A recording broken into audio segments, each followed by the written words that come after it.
Introducing Taking Stock. In the last lesson, we learned that part of working smartly at the bar is checking your stock levels before service and taking stock after service. While these sound very similar, they are slightly different from each other. Checking your stock levels is about making sure that you restocked your fridges and bar correctly after the previous service. Taking stock, on the other hand, is far more detailed and is what we'll be looking at in this lesson. We'll be defining stock take, quantity and taking stock, and quality and taking stock. Let's start with defining stock take.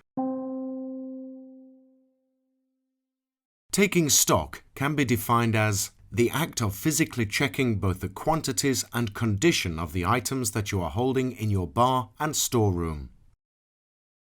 The most important thing about taking stock is that somebody has to physically do it.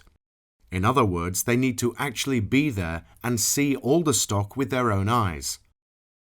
This way, whoever takes stock can be 100% sure that the stock has been checked correctly and accurately. Furthermore, stock needs to be checked in both your storeroom and in your bar and fridges.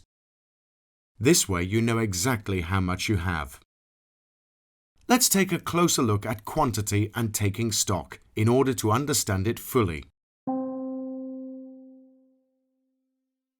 The first part of the definition of stock take deals with checking the quantity of all the different items. All this means is that the person taking stock is looking at how many of each item there is. Why do you think it's important to know how much of each item you have? The answer is because by seeing how much you have, you can have an idea of when you are likely to run out of those items and plan accordingly. For example, if you know that you usually sell 20 beers in an evening and you have 60 beers left, you can know there is a high chance that after 3 evenings you'll have no more beers left. Along with checking how many of each item is left, we can also work out how many items we sold in the last service. This is very useful advice if you want to work out how much money was made.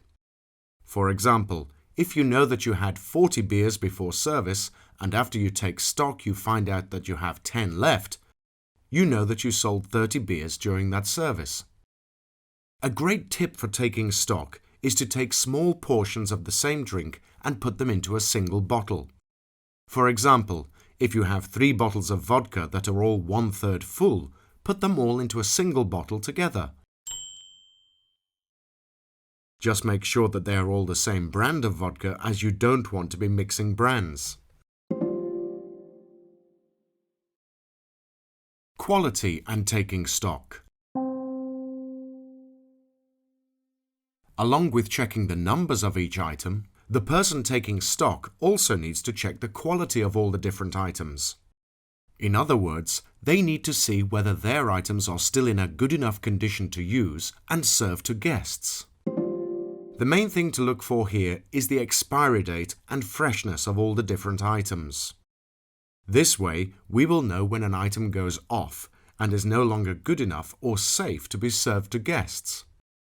This is especially important when it comes to fresh ingredients, such as fruit and vegetables. What do you think your guest's reaction would be to finding an old, ugly garnish on their cocktail? So in this lesson, we looked at defining stock take, quantity and taking stock, and quality and taking stock. In the next lesson, we'll be taking a look at how to go about taking stock.